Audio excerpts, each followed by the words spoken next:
Искам в началото да благодаря на всички, които се молихте миналата неделя усърдно и за това, че сега мога да стоя на това място и да служа.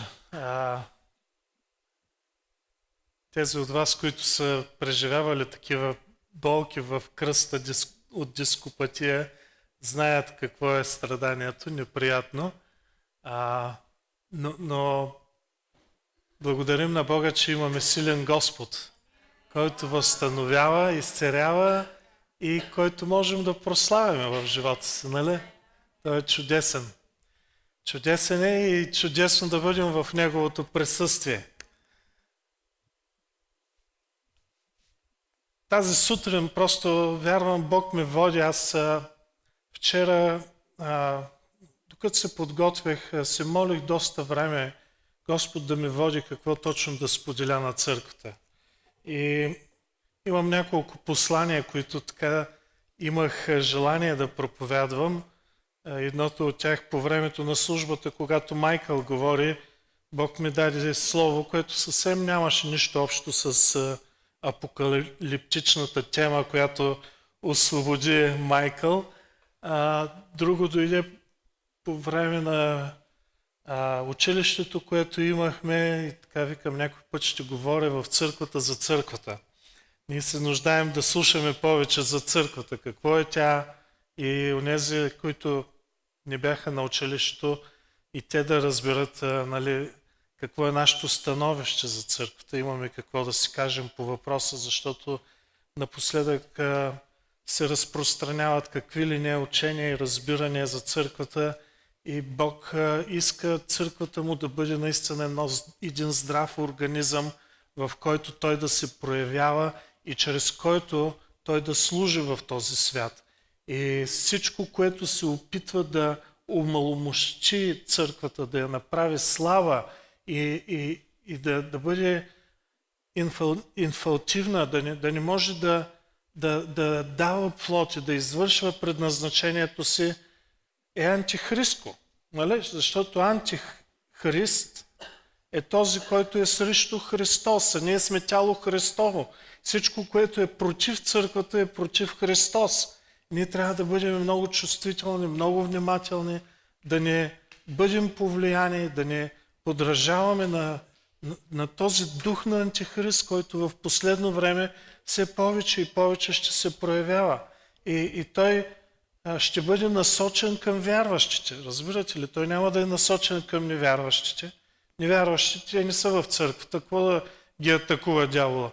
Но тези, които следват Господа, които искат да ходят в единство, които искат да виждат Божията слава, дяволът ще идва и ще се опитва да събаря църквата, да събаря доверието в Бога, да събаря доверието в нуждата от църква. И така дяволът ще търси как да изпълни своите пъклени намерения.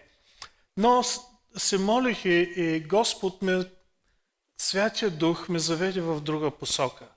И през последната седмица ние започнахме става всяка сутрин да се молим по 1 час и да си споделяме неща върху тази книга, за която Албена спомена, за Святия Дух. И аз преживявам лично, вярвам, че и тези, които сме в това време, специално посещение, специално изпълване със Святия Дух, специално накисване в Святия Дух. Нещо велико, нещо чудесно.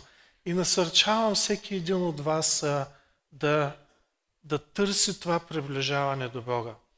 И онова, което вярвам, Святия Дух ме води, за да споделя с вас, е как да създадем условия или как да направим обиталище на Святия Дух, обиталище на Бог, обиталище на Божието присъствие в живота ни.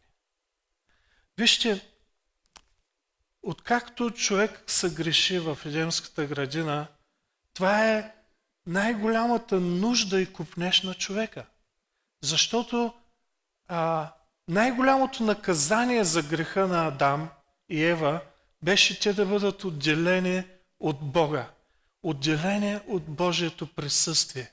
И оттам нататък човечеството постоянно търси взаимоотношения с Бога, търси как да се завърне към Бога, търси отново как да навлезе в Неговото присъствие. Опитват с жертви, опитваха с пророци, съдии, всичко, което се вършеше, беше по някакъв начин да може да се чуе Святия Дух, да се чуе Бог, да може отново да се върне това присъствие на Бога. Най-сполучливо, може би, успя Давид да го постигне с Давидовата скиния, където 24/7, Давид беше създал екипи, които да се покланят на Господа и Неговото присъствие обитаваше там постоянно. Иначе първосвещеника влизаше в Светая Светих един път в годината и можеше да има взаимоотношение с Бога.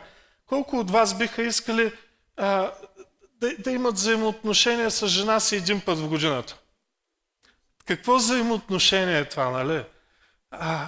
Но нашето взаимоотношение с Бога е толкова ценно и толкова желано, толкова голям е копнежа ни към Бога и отделянето ни от Него е най-големият проблем за нас, християните. И Исус страдаше най-много за това, че беше отделен от своя небесен баща, докато беше на земята. Той на 12 годишна възраст отидоха да се покланят в Ерусалим. И родителите му го загубеха. Аз знам какво е да загубиш детето си, на нас не се е случило. И те започнаха да го търсят. Къде? Накрая го намериха в храма.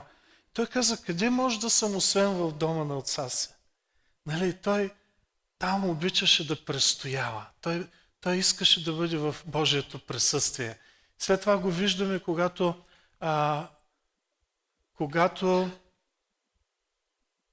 започна влезе в служение, как всяка вечер той престояваше пред Бога. Той влизаше в това взаимоотношение с Бога. И той казва, нищо не мога да сторя, ако не ми е дадено от Отца. Той нямаше празен ход. Той нямаше празна молитва. Нямаше нещо, за което да се моли и да не се случи. Защо? Защото той го виждаше от Отца. Той беше в това близко взаимоотношение с Отца и когато извикаше, това, за което се молеше, се случваше заради взаимоотношението му. И Исус копнееше за това. И когато отиде на кръста, това беше най-голямото страдание на Исус. Не е физическата мъка от разпъването. Не е може би дори тази физическа мъка или духовна болка от греха, но за това, че беше отделен от Отца. Той каза, татко мой, защо си ме оставил? Това беше най-голямото му страдание и тогава издъхна. Разбирате ли необходимостта от това близко взаимоотношение с Бога? И душата ни жадува. Давид казва, както и ленът пъхти за водните потоци, така и душата ми въздиша за Тебе, Боже. Понякога ние в нашето плътско суетение, в нашите плътски планове заглушаваме гласът на нашия дух дълбоко в нас, който копнее възстановяването на взаимоотношението ни с Бога. И точно за това аз вярвам, че ние трябва да се научим как да създаваме. Някой ще каже, ама можем ли ние да накараме Господ да му извием ръцете и Той да дойде на земята? Вижте, Гидеон, когато създаде жертва, огън падна от небето. Авраам, когато направи жертвата, огън падна от небето. Илия създаде жертвеника, сложи жертвата, поляха варелите с вода и огън падна от небето. Исус отиде на Йордан и Святия Дух слезе върху него. Какво беше Йордан? Кръщението какво е? Посвещение. Жертва. Ние когато се кръщаваме във вода, ние се посвещаваме на Бога. Умира стария човек и ние сме като жива жертва, която се посвещава, за да може и Святия Дух слезе, когато Исус се представи като жертва върху него. Вижте, без жертва няма огън, нали? Затова в Римляни 12 се казва: представяйте телата си в жертва жива, свята, благоугодна на Бога, като ваше духовно служение, за да познаете от опит това, което е добро, благоугодно нему и съвършено. Как ще го познаем? Като се представим като жива жертва. И защо го казвам всичко това? Защото има човешка част, има наша част, която трябва да извършим, ако искаме Божието присъствие да слезе. Ние трябва да извършим нашата част, Господ ще извърши Неговата. И когато слушам разни хора да кажат: няма присъствието на Святия Дух, няма го, ако ти не се представиш в жертва, ако ти не жертва. А знаете ли какво е жертва? Нещо, което те боли. Нещо, което ти коства. Нали? Една друга проповед, само ще ви открехна, която имах неотдавна така идея да проповядваме. Отдавна не съм проповядвал, има много проповеди да ви проповядвам, тъй че пригответе се, започвам. И се молете да свършвам. Добре. Другата проповед, която исках да проповядвам е: искаме чудеса, готови ли сме да направим невъзможното? И само се замислете за това. Има ли чудо, в което човек не е направил нещо невъзможно? Нещо, което е по-човешки невъзможно. Нещо, което изглежда нелогично и несмислено. И ние искаме чудеса, искаме знамения, искаме помазанието на Святия Дух, искаме неща да се случват. Готови ли сме да направим невъзможното? Готови ли сме да платим цената? Готови ли сме да извървим пътя? Ако искаме свръхестественото, трябва да оставим естественото, нали? Защото свръхестественото е отвъд естественото. А естественото ограничава Бога. То е нещо, което нашият рационален ум ни кара да вършим и да ние си правим планове, поставяме рамки, ограничения, правила и казваме: айде Господи, влез в кутийката. Обаче, нали, Бог не е от тези цирковите лъвове, нали, да ги караме да минават през обръча. Господ е лъвът от чуда. Нали, той като изреве, всичко пада. Ние трябва да му се поклоним, ние трябва да бъдем готови да влезем в кутийката, не той. И да не се опитваме него да го ограничаваме с нашите теории, планове и намерения, но да му дадем свобода, да му дадем възможност той да се проявява и да извърши потребното. И така, ако успея тази сутрин, ако не, ще продължа по-нататък, е как да построим, как да създадем атмосфера, да създадем условия, за да дойде Господ да направи обиталище между нас. Йоанна 14 глава ще прочета от 15 до 18 и 23 стих. Ако ме любите, ще пазите моите заповеди, и аз ще поискам или ще помоля от Отца, и Той ще ви даде друг утешител, за да пребъдва с вас до века. Духът на истината, когото светът не може да приеме, защото го не вижда, нито го познава. Вие го познавате, защото Той пребъдва във вас и във вас ще бъде. Няма да ви оставя сираци, ще дойда при вас. 23 стих. Исус в отговор му рече: ако ме люби някой, ще пази учението ми и Отец ми ще го възлюби и ние ще дойдем при Него и ще направим обиталище у Него. Господи, аз Ти благодаря за Твоето Слово и за откровението, което ни даваш върху него. И сега се моля за Твоята невяста, църквата, за всеки един от тук присъстващите, да преживее откровение, да преживее реална среща и действието на Святия Ти Дух да ни приведе в едно ново разбиране и взаимоотношение с Тебе. Един купнеж, в който да жадуваме и да искаме повече от Тебе всеки ден. Повече от Тебе във всичко, което вършим. Повече от Тебе в семействата ни.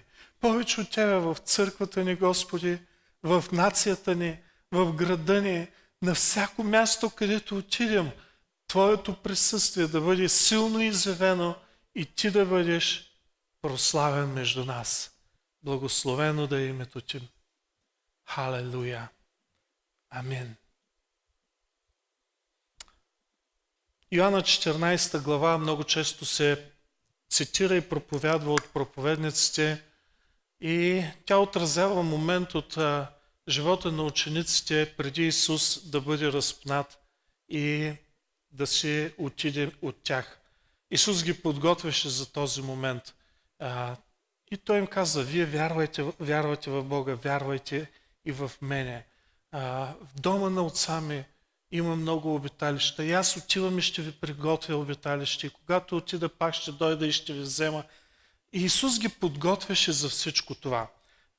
В какъв исторически момент се намираше всичко това? Знаем, Израел беше един народ, който беше извикан едва ли не от нищото. Авраам от Ур Халдейски, Господ го извика да го направи велик народ, своя народ, нали? Даде му обещание, ще го заведе в земя, където текат мляко и мед. И всичко това е свързано с този купнеж на човека, отново да има взаимоотношения с Бога. Но съвсем различно е, когато Бог дойде при тебе и каже, ти си специален за мене. Ти ще бъдеш мой човек, нали? Това е великата мафия, мой човек. Нали? Ти ще бъдеш мой народ. И Господ имаше специално отношение към Израел. Но историята говори за нещо различно. Израел наистина отиде в обещаната земя, наистина се разви, но започнаха преследвания. Те се отдалечаваха от Бога и Господ се отдалечаваше от тях. Колко потисничество, колко плен бяха изпадали. Те бяха под плен на Египет, на филистимците, след това бяха в... сега, че ме изскочи от ума, Вавилонския плен и те неведнъж изпадаха в плен, преследвани от своите врагове, езичниците. И Господ отново ги завръщаше в обещаната земя и отново ги завръщаше. И те копнееха за великото избавление от Господа. И ето сега, когато Исус се появи, те отново са в плен. В плен от Римската империя. Може би най-суровото време, в което те бяха. Но те дълбоко в сърцето си лелееха, таяха онова очакване за Месията, който ще дойде и ще ги избави. И ето го, на хоризонта се появява Исус. И започва първо Йоан Кръстител го прогласява, че това е Месия. И след това самият той започва да говори за себе си като за Месия. И започва да привиква учениците. Илай ме следвай, ще ти направя ловец на човеци. Илай ме следвай. Един след друг той събра учениците, които започнаха да го следват. Сега, как би се чувствал ти, ако си в народ, който е под иго, който е под плен? И идва някой и казва, аз съм избавителят на този народ. Аз съм вашият Месия. Аз съм този, който ще ви спася. И искам вие да бъдете моите приближени ученици. Искам да ме следвате, аз ще ви науча какво да правите. И до там се стигна, че той започна не само да върши чудеса и знамения, той живееше с тези ученици. Той лягаше с тях, ставаше с тях, разкриваше им тайни на своите поучения, които казваше, всички тези притчи, които говореше, той им даваше откровение за тях. Те се чувстваха специални и привилегировани. И не се очудвам защо той ги нарече свои приятели. Той не се държеше институционално с тях. Това не беше като някаква организация, която той създаваше. Не се държеше служебно с тях. Той миеше нозете, той ги хранеше, той се грижеше за тях, той им говореше като на приятел, като на близък. И защо трябва да се очудваме, че в един момент двама от тях казаха, нека аз да седна отляво, ти отдясно. Нали?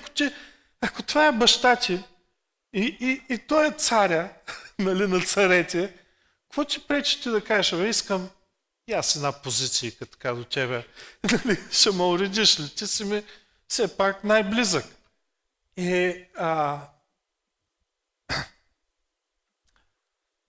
Те бяха като семейство.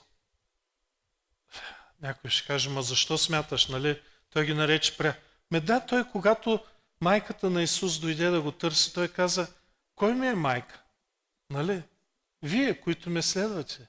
И той създаде семейна атмосфера. И сега, при всичко това, те отидоха в Ерусалим, тълпата викаше, Осанна на Давидовият син, нали? Великото очакване на Месията. И в следващия момент той казва, аз си отивам. Чада, довиждане, нали, какво било от сега нататък, как се беше. Имаше такава приказка. Нали. Той просто ги остави шокирани. И в следващия момент той каза, няма да ви оставя сираци. Няма да ви оставя сираци. Какъв е сирак? Какво е сирак? Дете, което е загубило своите родители или своя баща. Нали? И в случая те бяха точно като едно семейство, чието баща беше готов да ги изостави. Той каза, чакайте, няма да ви оставя сираци, но ще ви изпратя другият утешител, Святия Дух, който ще бъде с вас навсякъде, който ще ви утешава, който ще ви насърчава. Хайде, църкво, събуди се. Това е за нас. Това е за тебе. Бог го обеща на всички далечни, които има да дойдат при Него. В това число сме и ние. И Той казва, аз искам така както бях с тези ученици, така както бях близък с тях, както можехме да седнем заедно с тях, както Йоан можеше да положи главата си на гърдите му. По същият начин искам да се чувствате сега на всяко време и на всяко място. Искам да бъда с вас навсякъде, където отидете, защото Святия Дух няма да бъде ограничен, както Исус беше ограничен в тяло, в плът. Но Святия Дух, понеже е Дух, Той може да бъде навсякъде. Казва се, че Той е като вятърът. Не го знаеш откъде идва и на къде отива. Той е като огънят, но Той е навсякъде. И където и да отидеш, ти можеш да се разговаряш с Него. Когато и да попаднеш в трудна ситуация, Той ще дойде, за да те утеши. През каквото изпитание да минаваш, Той е близо до тебе и ти можеш да Му споделиш, да поискаш и Той ще ти даде решение, утеха и благословение. Това е Святия Дух, който Бог изпраща. Това е обиталището, което Бог иска да направи вътре в нас. И Той иска. Какво е обиталище? Обиталище, нека да ви дам малко интернет справки. Да стои на дадено място, държава, взаимоотношение, пребивавам, продължавам, обитавам, устоявам, да присъствам, оставам, устоявам, размотавам се, принадлежа. Нали, защото някой път размотавам се в смисъл, нали, в тая стая съм и съм откъм, ама просто съм тука. Но си тука. Така е Святия Дух. Понякога може да не го усещаш. Той се размотава, може би, в тебе. Но той е там. Просто го потърси. Просто започни да му говориш. Нали, той не е разсеян. Той не е лентяй. Но идеята е, че той е на разположение. Той винаги може да бъде намерен. Той обитава в нас. Където и да отидем, ако 2 и 3 са събрани в Негово име, Той е между тях. Как? В тях. Чрез тях. Божието присъствие е в тях. О, слава на Бога за Неговият Святи Дух. Слава на Бога, че Той избра по-добро решение. Защото този другият е същият като онзи първият. Исус. Той е същият по сила, Той е същият по мъдрост, Той е същият по мощ, Той е същият чудотворец, Той е същият избавител, Той е същият спасител, Той е същият изцелител, Той е същият за тебе, както беше Исус за Неговите съвременици. И където и да си, ти можеш да се обърнеш към Него и като жената с кръвотечението да се докоснеш до Него и сила да излезе от Него и да те изпълни и да те изцели. Това е Святият Дух за тебе. Това е Святия Дух на всяко място. Това е Святия Дух за всеки един, който го търси. Исус им обеща. Той каза, нека да го прочета пак. Той казва, ако ме любите, ще пазите моите заповеди и аз ще поискам. Или ще помоля от Отца и Той може да ви даде друг утешител. Това ли каза Исус? Не. Той каза със сигурност. Той ще ви даде. Защо беше толкова сигурен Исус в отговора на Отца? Защото Той имаше взаимоотношения с Него. Той го познаваше. Той познаваше бащиното сърце на Отца. И по същият начин, както Той го познава, ние можем да се доверим на Исус. Той каза, вие вярвате в Бога, вярвайте и в мене. Ако имаме вяра в Бога, ние можем да му се доверим, че Той иска Святия Дух да пребъдва в нас. Какво беше условието? Ако ме любите и пазите заповедите ми.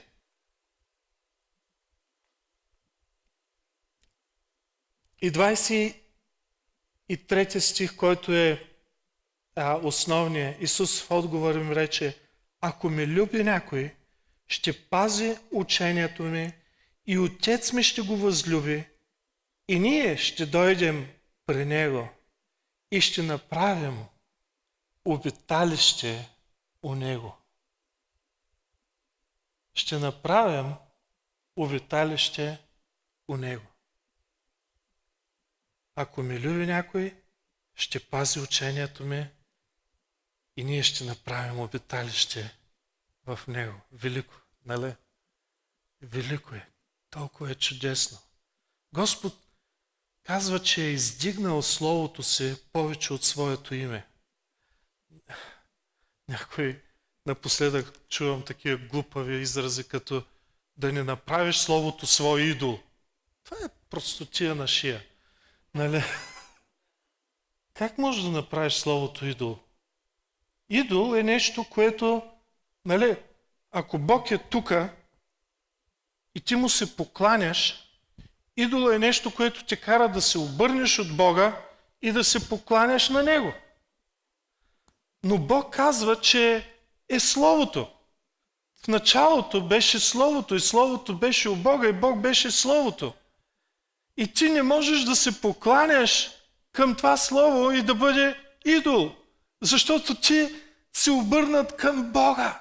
Ти се покланяш на Бога, защото Словото е ума на Бога, поставен в думи, разбираеми за теб и за мен. И това е начин, по който ние можем да разбираме Бога.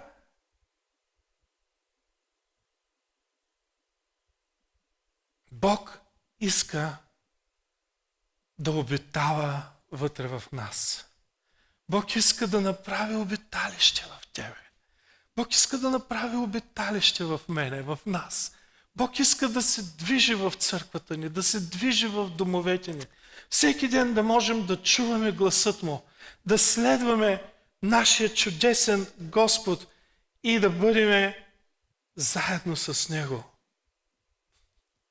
Вчера попаднах на един интернет майтап, един учител казал: ако ме следвате, следвайте ме и аз скоро ще ви настигна. Не знам как ще стане точно това нещо, но Господ казва: приближавайте се към мен и аз ще се приближавам към вас. Ако слушаме Божието Слово и го изпълняваме, спомняте ли си онази притча, която Исус каза? Има го в Матей и в Лука. В Лука 6 глава се казва: защо ме зовете Господи, Господи и не вършите това, което казвам? Господ е със същия корен като Господар, нали? Когато говорим за Господ Исус, ние говорим за това, че Той е наш Господар. Нали? Когато говорим за Христос, това е помазаника, нали? За Исус Спасителя. Но Господ, това е, че Той господарува в живота ни. Той казва: защо ме зовете Господи, Господи, а пък не вършите това, което казвам? Тоест думите ви кънтят. Нали? И аз напоследък се сблъскам с такива хора. Нали? Те имат много правилни концепции, голям правилен изказ, обаче като тестваш живота им, виждаш, че той не отговаря на думите, които говорят. И Исус имаше този проблем като мен. И казва: защо ме зовете Господи, Господи и не вършите това, което казвам? Всеки, който дохожда при мене и слуша моите думи и ги изпълнявам, ще ви покажа на кого прилича. Прилича на човек, който построи къща. Построи дом, който слуша моите думи и ги изпълнява. Прилича на човек, който построи обиталище, дом, в който той ще дойде и ще обитава. И в този дом ние можем да се радваме на Божието присъствие. Как ще го построи? Върху канарата Исус, ако слуша и изпълнява Неговото Слово. Кое е Слово? На Исуса, което беше пълно с благодат и с истина. Вижте, някои строят върху пясък, защото слушат, но не изпълняват. За тях се казва, че пак строят обиталище, нали, пак искат Господ да присъства там, имат вид на благочестие, но са отречени от силата му. Нали? Това е, което се казва. Те са построили обиталището, но като дойдат бурите, понеже основата е пясъчна, понеже не са покорни на Словото, понеже не го изпълняват, бурята завлича всичко това, което са построили. И падането е голямо. Който има уши, нека слуша и нека разбира. Господ желае да обитава в нас. Господ желае да има близко взаимоотношение с нас.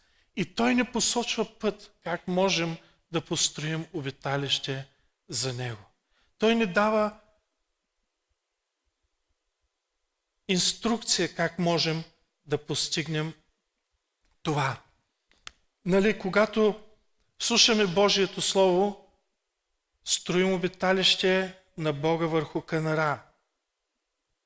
Вижте Ефесяни 2 глава 19 от 22 стих се казва: затова вие не сте вече странни и пришелци, но се съграждате на светиите и на членовете на съграждани на светиите и членове на Божието семейство, понеже бяхте съградени върху основата на апостолите и пророците. Каква е основата на апостолите и пророците? Не е пясък и цимент и чакъл. Нали? Това е тяхното поучение, Словото от Бога, което идва чрез тях. Това, което Бог им говори, и те го говорят на църквата.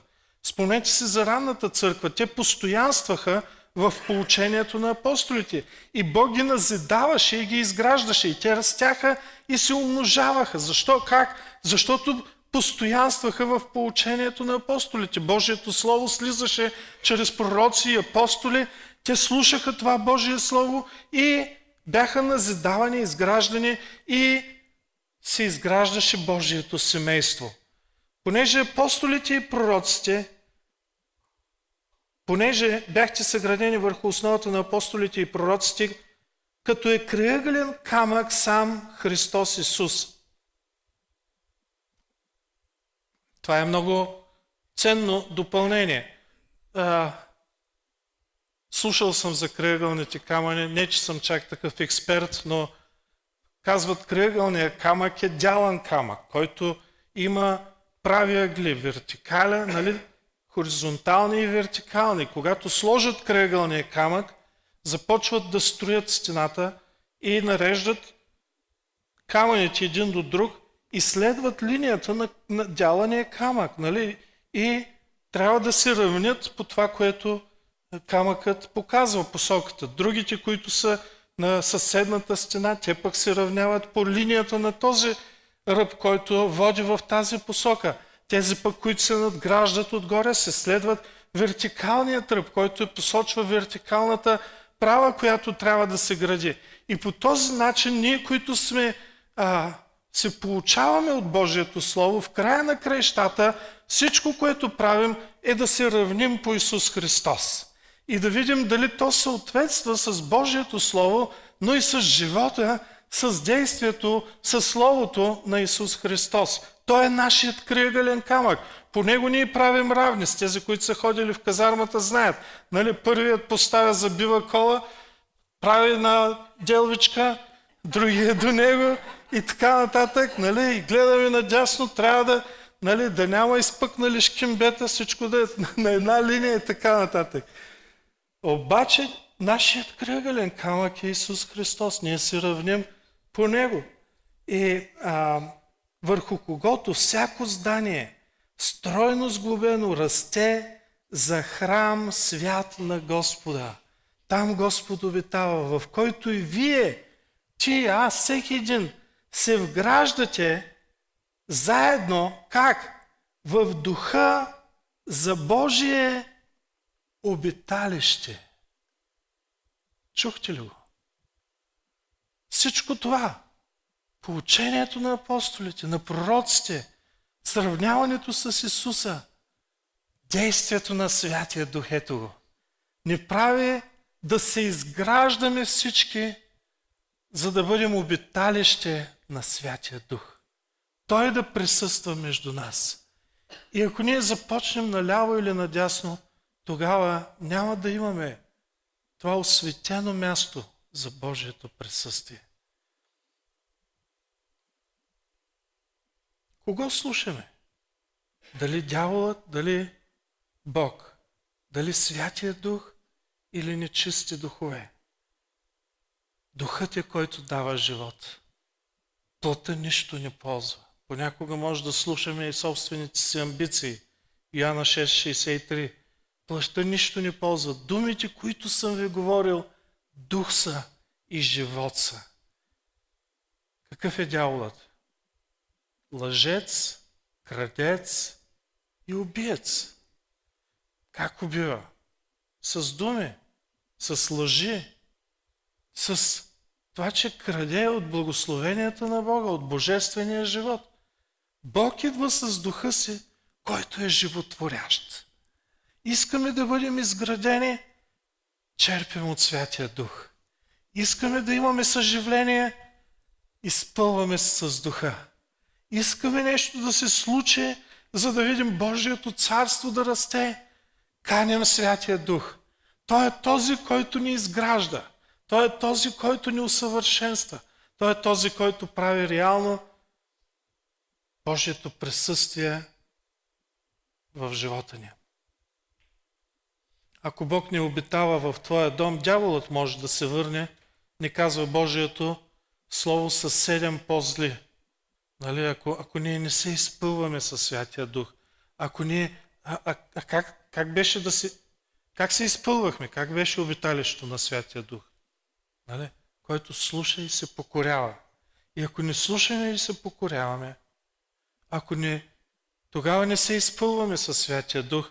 И се казва, когато нечистият дух излезе от човека, той минава през безводни места да търси покой и не намира. Тогава казва, ще се върна в къщата си, отдето съм излязал. Тук отново виждаме обиталище, нали? Нашето сърце е обиталище. И като дойде, намира е празна, пометена и наредена, тогава отива и взема през себе си 7 други духове, по-зли от него. И като влязат, живеят там, и последното състояние на ония човек става по-лошо от първото. Също така ще бъде и на това нечестиво поколение. Кого слушаме? Дали наистина искаме да се изпълваме с Святия Дух? Казах ви, че тази седмица имахме такова специално време за молитва и поклонение. И в първия ден Бог изпрати Слово, което аз ще ви прочета сега, защото вярвам, че то е важно, защото е Слово за предупреждение. И то е за църквата. 2 Тимотей 3 глава от 1 до 6 стих се казва: и това да знаеш, че в последни времена ще настанат усилни времена, защото човеците ще бъдат себелюбиви, сребролюбиви, надменни, горделиви, хулители, непокорни на родителите, неблагодарни, нечестиви, без семейна обич, непримириви, клеветници, невъздържани, свирепи, неприятели на доброто, предатели, буйни, надути, повече сластолюбиви, а не боголюбиви, имащи вид на благочестие, но отречени от силата му, тоже от такива страни. Тук ще направя бързо една скоба, защото понякога ние се опитваме да бъдем по-мъдри от Бога и подлагаме на съмнение Словото Му. Понякога сме по-състрадателни едва ли не от Бога. И тук Божието Слово казва от такива да страним. Такива хора не можеш да ги убедиш в обратното. Това е духовна битка. Някои си мислят, че ако общуват с такива хора, ще им покажат любов, ще успеят да ги убедят, че са на крив път и не можеш да ги убедиш такива хора. Такива хора по-добре изпълнявай Божието Слово. Такива страни, защото те са като класа на фарисеите. Той заразява и може да зарази и тебе. И така, че най-добрият начин да се избавиш от изкушението не е като се бориш с него, а като бягаш от него. На Лот и на жена му и на семейството му Бог ни каза: борете се в Содом и Гомор и ще победите. Той каза: бягай за живота си, да не се обръщаш назад. Бързай да отидеш на планината. Господ не се удоволства в това ти да се бориш с греха. Той се удоволства, когато бягаш от греха. Той те благославя, когато бягаш от нечестивие. В първи псалом изрично каза да не стоиш в събранието на пресмевателите, на клеветниците, да не бъдеш там. И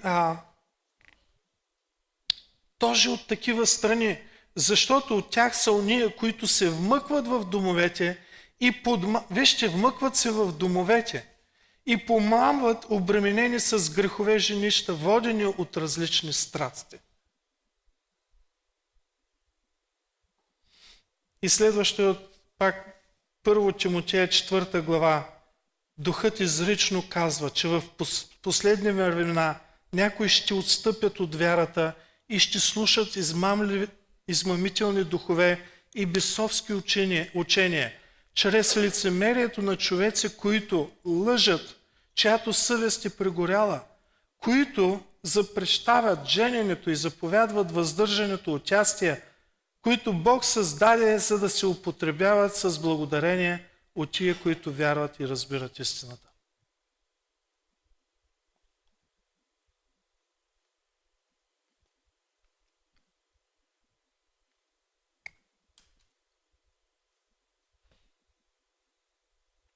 Казахме кого ще слушаме. Ако слушаме Божието Слово, ето то ни предупреждава какво трябва да не правим и какво да правим. То ни предупреждава за криещи се опасности. Бог идва да не насърчи и да не изгради. Дяволът идва да събори и да посее съмнение и разцепление. Вижте 3 неща, които назидават, изграждат в църквата. Деяния на апостолите 20:32 се казва: и сега препоръчвам ви на Бога и на Словото на Неговата благодат, което може да ви назидава и да ви даде наследството между всичките светии. Между другото, думата назидава е изграждане и тя има в оригинала си, сега не съм ги записал, но 2 части, в които едната е градение, другото е дом. И така, че когато става въпрос за назидаване, е точно свързано с това изграждане на обиталище. И тук Бог ни казва, че Словото на Неговата благодат може да ни назидава и да ни даде наследството между всичките осветени.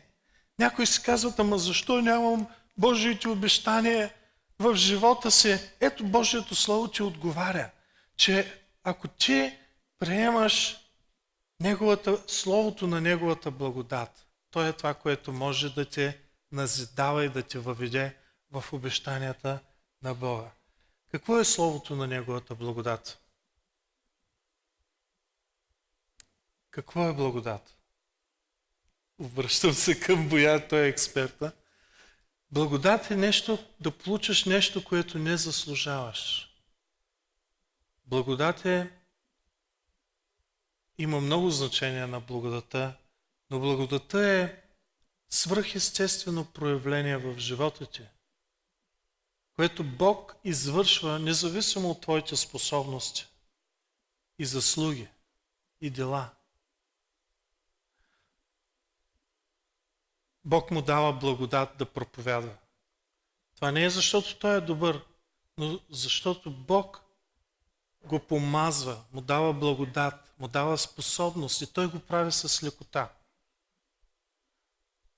Благодата не прави да вършим нещата с лекота. Благодата ни дава способност да преодоляваме трудности с лекота. Благодата ни въвежда в Божието присъствие. Благодата ни изгражда и изгражда дом в нас за Святия Дух, обиталище на Святия Дух. Това е друга тема, друг път ще проповядваме. Второто нещо, което ни назидава, в 1 Коринтяни 8 глава, 1 стих се казва: но знанието възгордява, а любовта назидава. Любовта назидава. Не холивудската любов, любовта, която е божествена, любовта, която е жертвена, любовта, която се раздава, любовта, която гледа за другия повече, отколкото за себе си.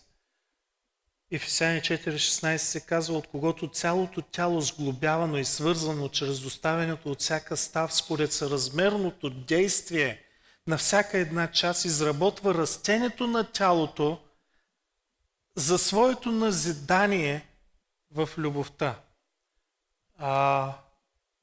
Ефесяни е главата на петкратното служение. Там можем да прочетем за апостоли, пророци, евангелизатори, пастори, учители, нали? Дарови, които Бог дава в тялото, за да може да църквата да бъде назидавана, за да достигне до пълнотата на Христовото мъжество. Целта на тези дарове не е за да се бият в гърдите и да се слагат табелите по колите, апостол еди кой си, но за да могат да служат в църквата, да я изграждат, да я направят да обиталище на Бога. И в това изграждане, когато тези дарове служат, те, ако са дарове от Бога, това, което ги прави да бъдат благодатни и да могат да имат ефект, е, че са изпълнени с Божията любов. И че принасят църквата да бъде изпълнена с божествена любов.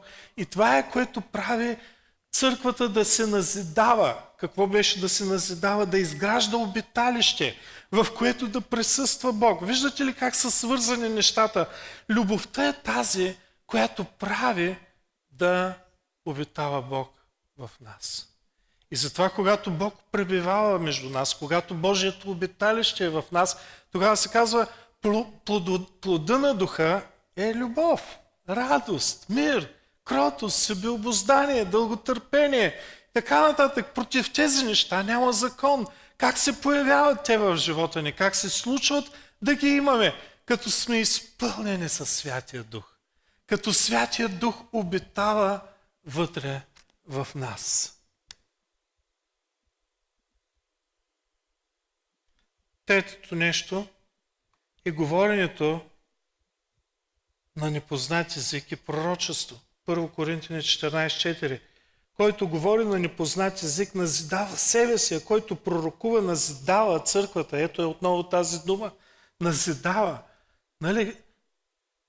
Понеже бяхте съградени върху основата, това е Ефесяни 2 глава 22 стих, съградени върху основата на апостолите и пророците, като с крайъгълен камък, сам Христос Исус, върху когото всяко здание стройно сглобено расте за храм свят на Господа, в който и вие се вграждате заедно в духа на Божието обиталище. Това го четох преди малко, но отново е актуално.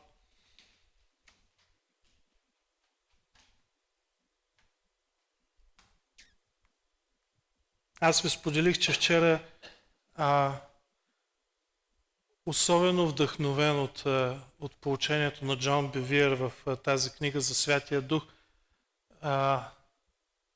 реших една голяма част от подготовката ми за проповядването да бъде да се моля в духа.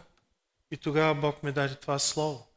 И ви казах, аз имах много други идеи, но Господ ми даде това слово. Аз вярвам, че то е най-необходимото за църквата ни днес. И когато престояваме и пребъдваме в духа, Бог ни говори. Когато ние говорим, Бог мълчи. Когато Бог говори, ние немеем. Замълчаваме, нали? Аз предпочитам Той да говори. Когато ние говорим проблеми. Когато Той говори благословение. Когато ние говорим, често охкаме и пъшкаме. И се казва, че Святия Дух ни помага в нашите неизговорими стенания. А Бог ни отговаря с нова песен. С песен на благодат и на радост. Защото отдясно на Него, какво беше? И всякога веселие. Той обитава в веселие и в радост. Какво друго да ни даде? Какво може да ни даде от своите небеса? Болести няма там. Сълзи няма. Страдание няма. Освен да излее любов, радост, веселие, мир, това е нашият Господ. Искаме ли да бъдем в Неговото присъствие? Искаме ли да обитаваме в Него? Ако дойдете другата седмица, ще чуете как. Нека се изправим да се молим.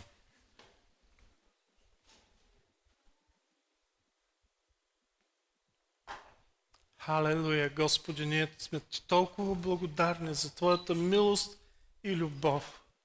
За това, че, Господи, въпреки нас, Ти идваш с любов в живота ни, Ти идваш с посещение, Ти идваш, Господи, с благодат. и изпълваш живота ни с смисъл, изпълваш ни с ново вино, изпълваш ни с радост и с веселие. И можем да кажем като Давид, помазал се с миро главата ми, чашата ми се прелива. Наистина благост и милост ще ми следват през всичките дни на живота ми и аз ще живея завинаги в обиталището, в дома Господен. Слава да бъде на името Ти! Величаеме Те, Господи, благодарим Ти и Те хвалиме. Сърцата ни наистина са преизпълнени с благодарност към Тебе. Бъди благословен, Боже. Нека е благословено и Твоето име, сега и завинаги. Амин. Халелуя.